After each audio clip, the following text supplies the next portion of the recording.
Bonjour, je vais vous présenter très brièvement notre outil SyncMapping. SyncMapping vise à combiner deux facteurs de productivité. D'une part, le mind mapping, c'est-à-dire le fait de représenter des idées sous forme de graphes. On a comme ça une vision synthétique du sujet, tout en ayant une vision aussi analytique, puisque chaque mot est distinct, chaque branche est distincte, et ça donne une forme de représentation des idées très cohérente et très efficace. Et puis, SyncMapping ajoute un autre facteur d'efficacité qui est le fait de se poser les bonnes questions en fonction du sujet. Et donc, nous avons élaboré toute une bibliothèque classée par sujet qui permet de se poser les bonnes questions et de traiter le sujet sous format mind mapping. SyncMapping est un outil de travail collectif, personnel et collaboratif. Collectif parce que pour le travail en équipe, ça donne un schéma selon lequel tout le monde peut travailler ensemble.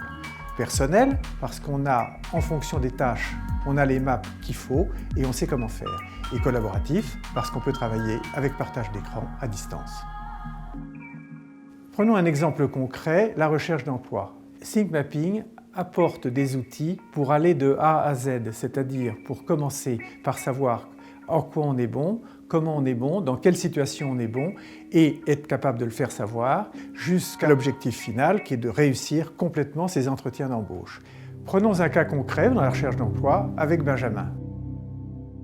Bonjour Benjamin, si ça vous dit, on peut partir de quelque chose que vous avez vécu, un moment fort de votre carrière, un souvenir qui vous marque, de préférence un succès, et puis on analyse et vous verrez, il sort des choses.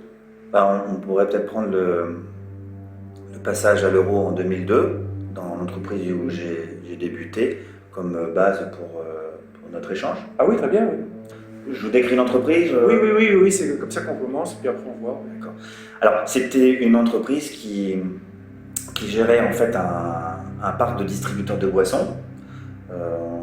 Il y en avait 8000 qui étaient répartis dans le métro, dans les gares aussi. Et l'entreprise, elle employait 300 techniciens. Et puis donc en 2002, c'est ce que je vous disais, il y a eu le passage à l'euro. Et alors là, tous les monnayeurs devaient fonctionner, mais avec des nouvelles pièces et du jour au lendemain. Ah oui. Donc là, il a fallu que tout soit prêt pour le 2 janvier. Ah oui. Donc, et on avait que 6 mois devant nous pour préparer le changement. Et ça, le changement qui était opéré en 3 jours. Et comment vous y êtes pris alors pour faire tout ça, vous, votre action personnelle?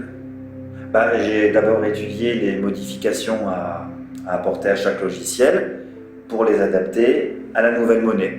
J'étais le seul responsable. D'accord. Seul à comprendre comment fonctionnaient les logiciels des monnayeurs. Et ça, c'est quand même pas évident à comprendre tout de suite. Évidemment. Sur des machines qui étaient toutes identiques, mais avec des monnayeurs différents. D'accord. Pour accroître un peu la difficulté. Ouais. Et donc pour faire des essais, pour s'assurer que tout fonctionne, parce qu'on n'avait que 3 jours, on a même dû trouver des pièces en euros qui n'étaient encore pas en circulation.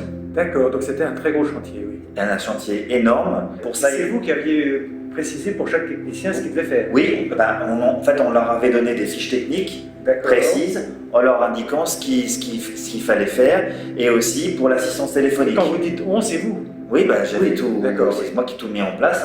Et alors pour l'entreprise, c'était un succès total?